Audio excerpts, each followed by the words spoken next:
오늘도 행복하세요. 오자유사상의 유현상 목사입니다.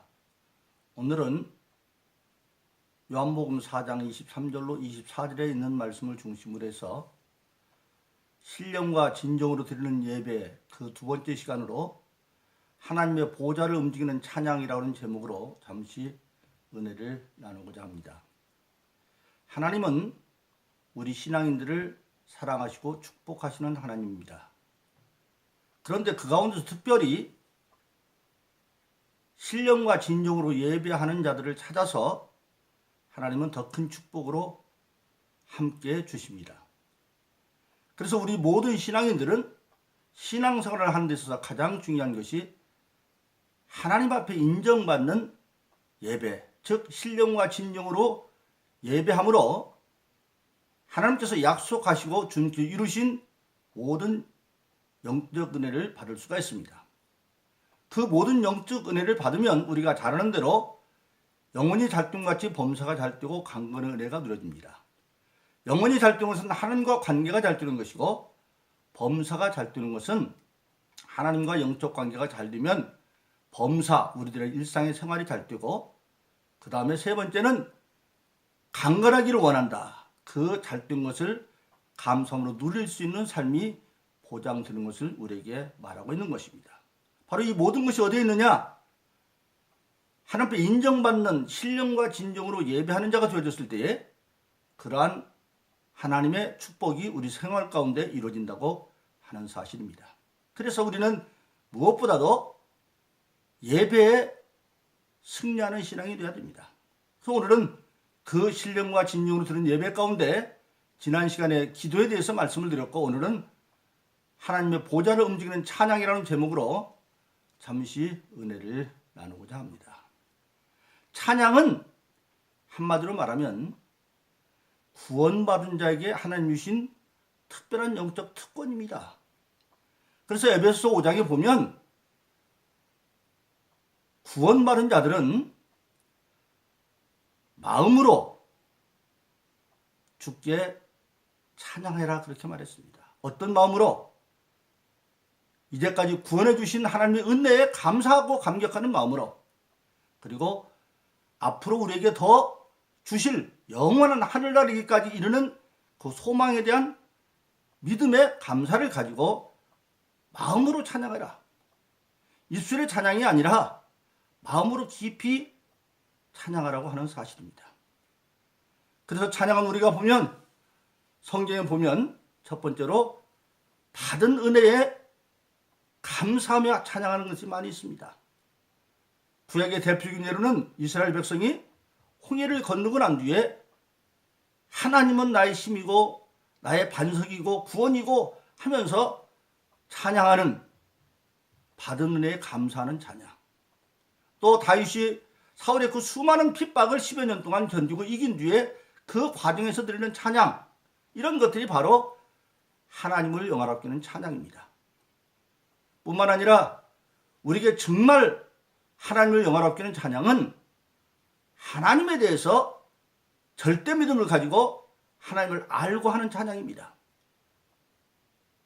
사무엘상 2장에 보면 한나가 애를 못 낳다가 하나님의 은혜로 사무엘을 낳고 난 뒤에 하나님에 대해서 고백하는 찬양이 있습니다. 절대 지존 있는 하나님에 대한 고백이죠. 하나님은 살리기도 하시고 죽이기도 하십니다. 하나님은 음부에 내리시기도 하고 올리시기도 하시고, 하나님은 가난하기도 하시고 부하기도 하시고, 하나님은 지위를 낮추기도 하시고 높이기도 하시는 그런 절대 하나님에 대해서 한나가 고백을 하고 있습니다. 우리가 하나님을 영화롭게 하는 찬양은 바로 이 하나님의 절대 하나님에 대한 절대 믿음의 고백, 그것이 마음으로부터 하나님을 영화롭게 하는 찬양입니다. 뿐만 아니라 우리의 신앙은 땅에서 우리가 신앙생활을 시작했지만 우리의 신앙의 마침은 하늘나라에서 마치는 겁니다. 땅의 역사는 얼마 되지 않죠. 베드로서에 보면 베드로를 통해서 하나님 말씀하십니다. 하늘나라에서는 천년이 하루 같고 하루가 천년 같다. 천년이 하루면 인생의 100년을 산다고 할 때 100년은 얼마겠어요? 2.4시간. 2.4시간이면 2시간은 160, 120분에다가 사령은 24분. 그래서 144분. 만약 우리가 1000년을 하늘에서 산다 그러면 땅의 100년은 불과 144분짜리인데 우리가 하늘나라에서 영생에 사는데 1000년을 삽니까? 10,000년 살면 100년 해봐야 14.4분. 10만 년 살면 1.44분. 100만 년 살면 이제 1분 더 0.144분. 1000만 년 살면 0.0. 그래서 모세는 시편 90편에서 인생의 날은 한 경점에 불과하다. 즉 밤 11시 59분 59초에서 똑딱 넘어가는 1초밖에 되지 않는다. 그렇게 말하고 있습니다. 그러니까 우리 신앙인은 100년을 죽으라고 헌신한다고 해봐야 하늘나라에 영원하시면 1초짜리도 안 되는 거죠. 그래서 우리 신앙인은 어디에 있습니까? 작은 것으로 심고 큰 것으로 거두는 소망을 가지고 있어요. 겨자씨의 비유도 거기다 보면 작은 겨자씨 같지만 심겨서 하늘나라에서 큰 영광을 받을 수 있는 그런 소망이 우리에게 있습니다. 그래서 마지막 찬양은 이제까지 받은 은혜뿐만 아니라 장차 우리가 천국에서 누릴 그 소망을 이루실 주님의 은혜와 하나님의 은혜에서 마음으로부터 깊이 감사하고 찬양을 드리는 것, 그것이 바로 하나님의 보좌를 움직이는 찬양입니다. 그런데 이 찬양은 조금 전에 말씀을 드린 것처럼 믿는 자들에게만 허락하신 하나님의 특권이기 때문에 반드시 믿음을 가지고 감사함과 감격함을 가지고 찬양을 하면 거기는 반드시 하나님의 권능이 이적으로 임하게 되어 있어요. 우리가 실질적으로 보면 신앙생활 잘 모르는 사람이 부흥해서 열심히 손뼉 들고 찬양하고 하다 보면 자기도 모르게 혀가 돌아가서 방언의 은사를 받는 사람도 많이 있고 그 찬양 속에서 갑자기 눈물이 쏟아 중생의 회개 역사를 가는 사람도 많이 있지 않습니까? 바로 그렇습니다. 우리가 구약에 보면 사울왕이 악신이 들렸을 때에 다윗이 숨을 키면서 찬양했을 때 사울왕에게 있던 악신이 물러났어요.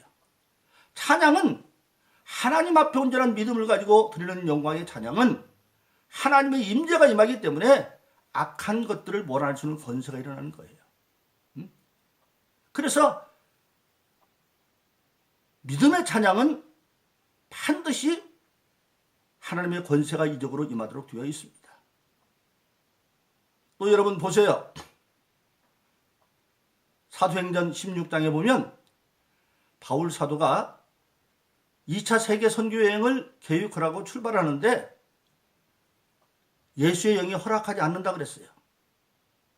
그런데 그때 밤에 기도하는 환상 중에 마게도냐에서 부르는 사람이 환상을 보고 아시아 지방으로 가려고 세웠던 모든 선교의 계획을 포기하고 바울은 오직 하나님께 순종해서 마게도니아, 즉 유럽의 첫 성인 빌립보 쪽으로 갑니다. 빌립보에 가니까 아시아 쪽에는 회당이 있고 그런데 아무것도 없어요. 그래서 안식일을 당해가지고 어디 기도처가 없을까 그리고 한적한 강가를 찾아갔는데 거기에서 여자들이 앉아있어요.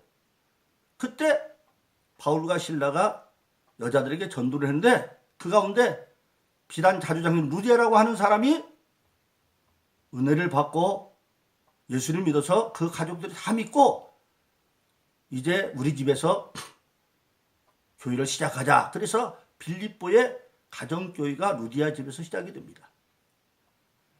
그럴 때가 되면 이제 전도하러 바울과 실라가 나가는데 그 빌립보 성에는 유명한 유력한 인사집에 한 계집종이 있는데 그게 귀신 들려 저 많은 귀신이 들렸어요.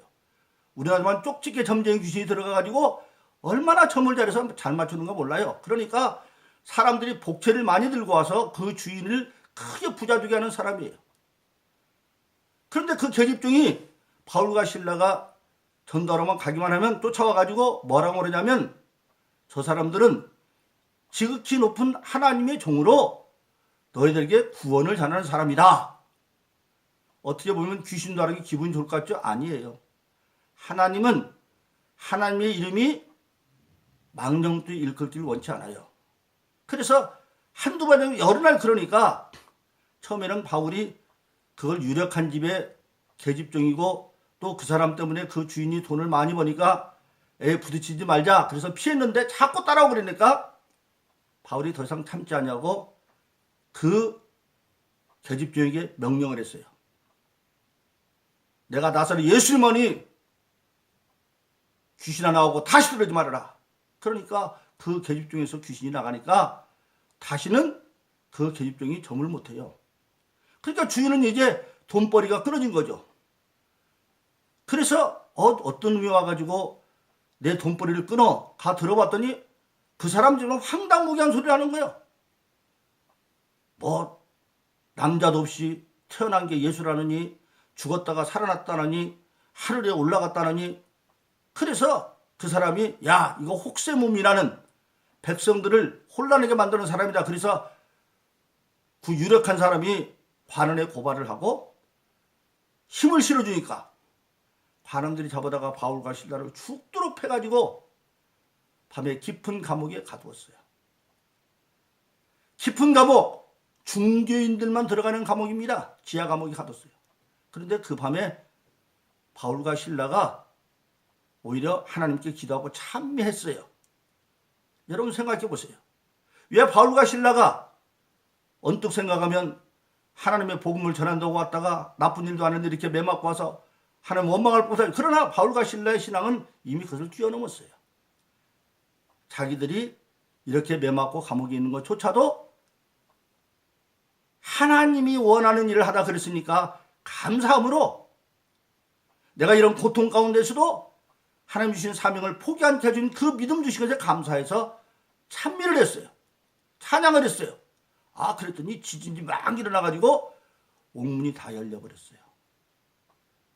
간수가 와서 딱 보니까 아이고 옥문이 다 열려서 모든 죄수가 도망간 줄 알고 칼을 들고 자살하려고 그래요. 그 당시는 간수가 죄수를 놓치면 대신 죽어야 됐어요. 그래서 바울이 형제 잠깐 모자라 우리가 여기 있다. 근데 더 놀라운 일이 났어요. 감옥에 있는 감옥마다 바울과 실라만 있는 감옥이 아니라 다른 옥문이 열렸는데 다른 옥문들도 죄인들이 하나도 안 도망갔어요. 그리고 거기 다 있어요. 그때 유명한 얘기가 나오죠. 사도행 16강 31절에 간수가 얘기는 들었을 거 아니에요. 바울과 실라에 대한 얘기를 들었을 거예요. 무릎을 털쩍 꿇고 내가 어찌하여 구원을 받을 수 있습니까? 그러니까 그때 유명한 주 예수를 믿으라 그러면 너와 내 집에 구원을 얻을 것이다. 그래서 그날 밤으로 간수가 죽을 목숨 살았으니까 바울과 실라를 자기 집에 데려가서 다 상처난 걸 찢고 그 온 집안 식구가 복음을 듣고 예수를 믿어서 누디아에서 두 번째 빌립보에 예수 믿는 가정이 태어나는 거예요. 여러분 보세요. 그 어려운 가운데서도 하나님 은혜에 참여했더니 지진이라 옥문이 열렸어요. 오늘 우리 신앙생활하는 사람들이 지금 뭔가 생활에 감옥에 갇혀있는 사람이 있습니다. 물질 문제에 갇혀있고 질병 문제에 갇혀있고 인간 갇혀있을 수 있어요. 그러나 그거조차도 여러분들이 정말 성령의 사로잡힌 마음으로부터 받은 은혜와 앞으로 받은 은혜 감격해서 찬양하면 생활의 옥문이 열립니다. 이것이 믿음이에요. 이것이 하나님이 진실로 믿음의 찬양을 주신 보증 뜨는 권세예요. 뿐만이 아닙니다. 우리 저 여러분들 예수 믿는 사람은 궁극적으로 예수님의 가신 길을 따라가는 거예요. 예수님의 십자가를 지고 인류 대속의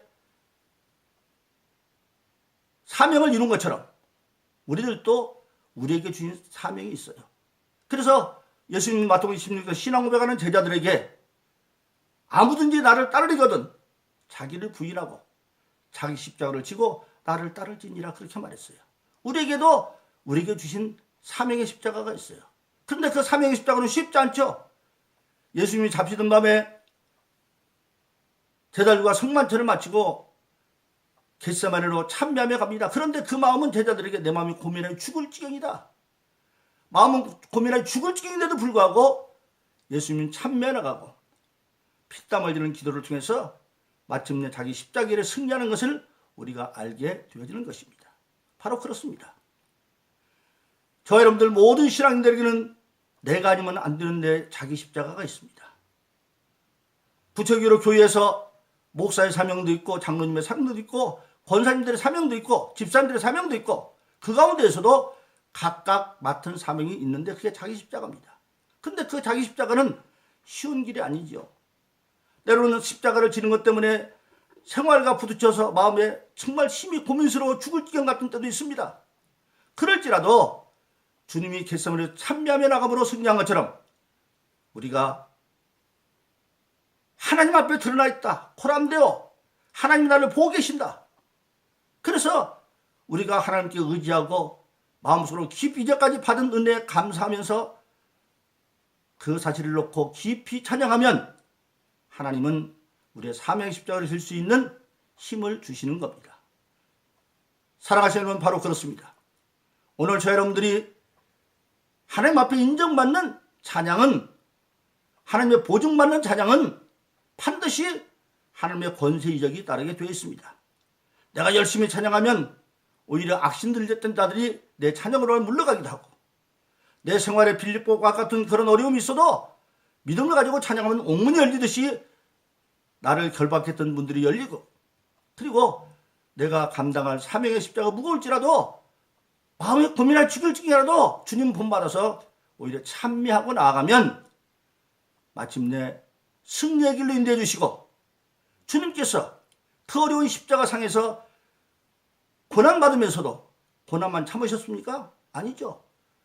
우편을 회개하는 도둑에게는 네가 오늘 나와 함께 나가리에서 구원의 사명을 감당했고, 그리고 자기를 비방하는 자들에게 하나님 앞에 주님은 사랑의 중보기를 하냐 중보기도 합니다. 아버지여, 저들을 용서해 주세요. 저들이 하는 일을 몰라서 저렇습니다. 그리고 그 십자가상에서 중보의 사역과 구원의 사역을 다 이루시고 마침내 내가 다 이루었다 선언하시는 겁니다. 우리를 또 마찬가지입니다. 우리가 정말 진정한 찬양의 사람은 마침내 우리도 우리에게 주신 사명을 다 이루고 주여 은혜 심리와 다 이루었습니다 까지 갈 수 있습니다. 그것이 주님의 약속입니다. 요한복음 14장 11절 14절은 주님 말씀하셨습니다. 내가 진실로 진실로 너에게 이르노니 나를 믿는 자는 내가 하는 것을 너희도 할 것이요 나보다 더 큰 일도 하는 데 있는 내가 아버지께 갑니다. 언제 갑니까? 교회 시대가 되면 너희가 내 이름으로 무엇을 구하든지 내가 시행하리니 이는 아들의 이름으로 말미암아 아버지를 영화롭게 합니다. 너희가 내 이름으로 시행하며 기도하면 무엇이 내가 시행한다 약속하셨습니다. 그러므로 사랑하신 여러분, 저와 여러분들은 항상 찬양을 하되 받은 은혜 감격하고 감사함으로 또 장차받을 은혜의 소망을 가지고 하나님의 보좌를 움직이는 찬양을 해서 우리는 이 땅에서 악신들을 몰아내고 내 삶의 감옥을 열고 사명의 십자가를 잘 감당하는 그런 승리와 축복받는 여러분 되기를 예수 이름으로 축원합니다. 오 자유세상의 윤상 목사였습니다. 오늘도 행복하세요. 감사합니다.